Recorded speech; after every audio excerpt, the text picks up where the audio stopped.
Walt Disney presents a Walt Disney production from Walt Disney Studios. The finest Walt Disney artists that create this fine Walt Disney movie. That'll be the most Walt Disney of all the Walt Disney movies that Walt Disney have ever presented. Disney.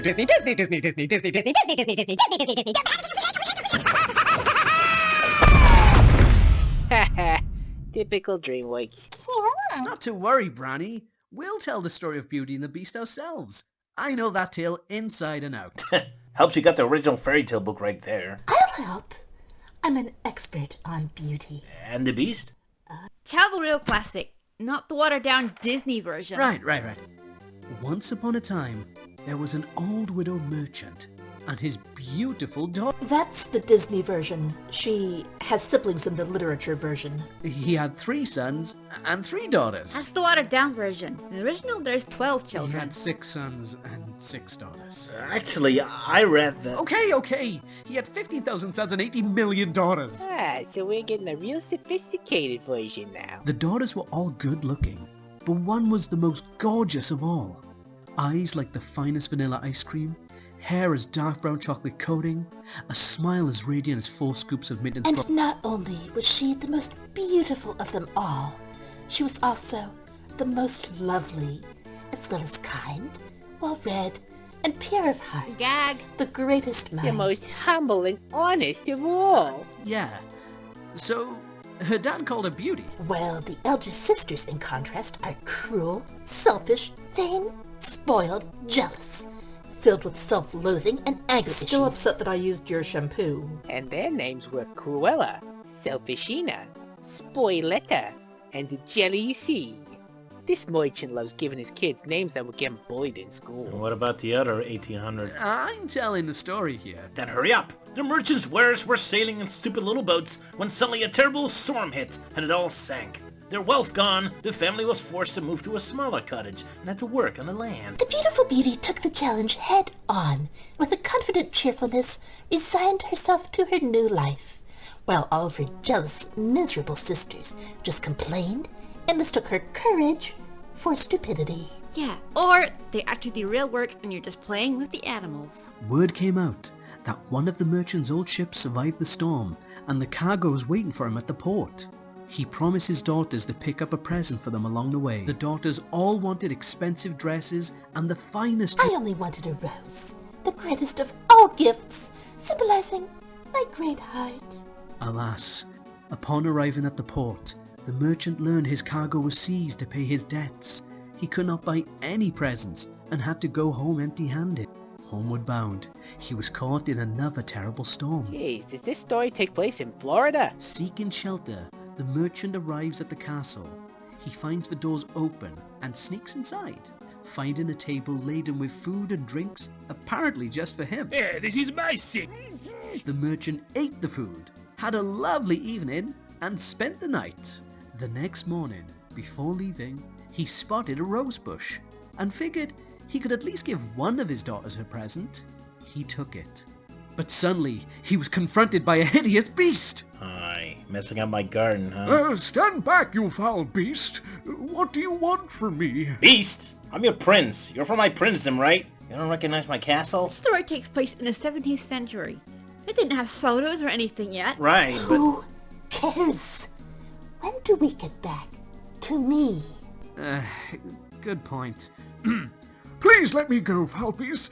Take my daughter in my place. I want none of you. Just get out. Thank you, foul beast. I'll come bring her immediately. No! The merchant is sad, but he had no choice. The beast sends him on his way with wealth, jewels, and the finest clothes for his daughters. No, I didn't, you thief. While the siblings get all these fine gifts, Beauty only gets a mere rose, and everyone blames her for their terrible predicament.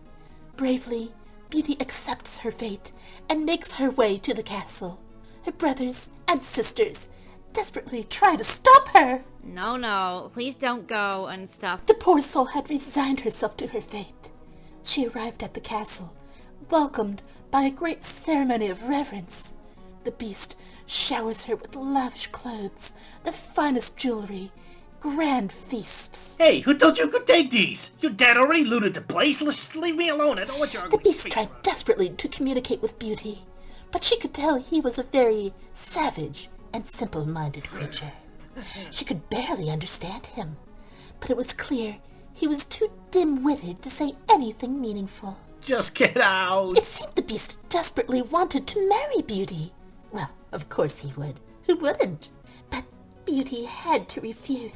That night, Beauty dreamed of a handsome prince, and a fairy warned her that looks can be deceiving. Every day, the beast asked for her hand in marriage, and every time she refused, and dreamt of a handsome prince. Oh, if only the beast's credit card had asked her for marriage. This fairy tale would have been over in a heartbeat. During the day, Beauty explored the castle and its many rooms. She found enormous libraries, It gardens. even had an enchanted window that allowed her to visit the theater. Enchanted window? That was a regular window you crashed through, then stumbled downhill into the local theater.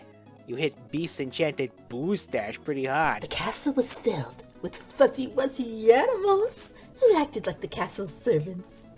Monkeys, parrots, I am not a monkey or a parrot. Stop stroking my hair and stay away from the master's boozy stash, you swine! Well, if it's enchanted servants you're looking for, I'm an enchanted shower massage head. You need a background or maybe something a little more spicy? Ugh, can't you be an enchanted candle so I can set you on fire? As time went by, the impossible happened. Beauty fell in love. Beast! Beast! I have an idea. How about a lovely trip abroad? I've always wanted to see Scandinavia. Cobblestone streets, the Vasa Museum, the Grand Concert Hall. And there you have it. She's having Stockholm Syndrome. Oh, come on. It isn't always Stockholm Syndrome when you fall in love. No, it's scientifically proven. When people are trapped in a dungeon with a hideous beast, they want to go visit the great city of Stockholm.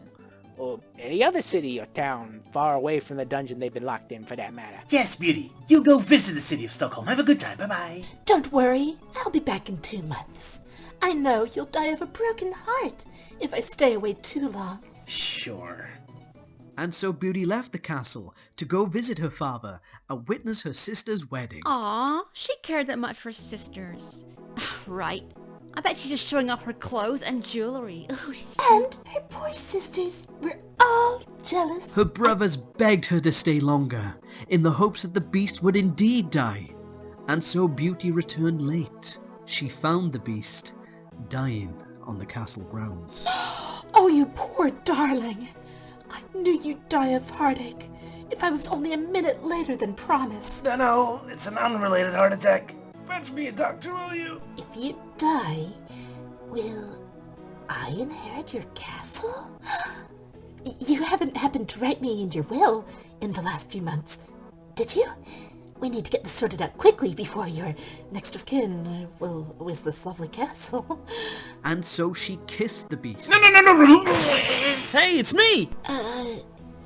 You transforming won't affect the legality of your credit card, right? Let's get it over with. Suddenly, Bimbo realized that the Dalmeister wasn't really a servant, but a fairy all along. And with him, another woman came. The Prince Mother, the Queen of the Castle. No. The castle is mine. Mine. Me. Go! Oh, let me explain. A long time ago, the Queen went off to wage a war and left the Prince in the care of an evil fairy who transformed him into a beast.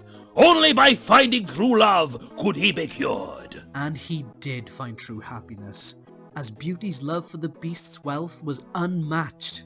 Hey, the evil fairy never said it had to be his true love. But sacre bleu! The love of our prince is a normal girl?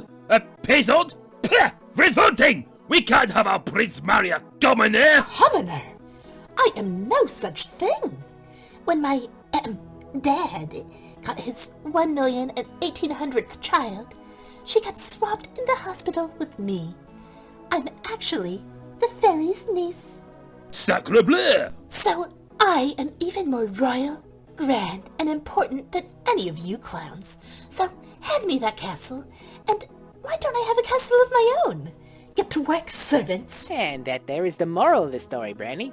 Stay away from crazy bitches. Hey! Well, that was something. Also, why was the Dalmeister in this story? Well, I was just in town and I thought, let's attack the IMP and... Huh, So they did have an enchanted window. How do I get back home?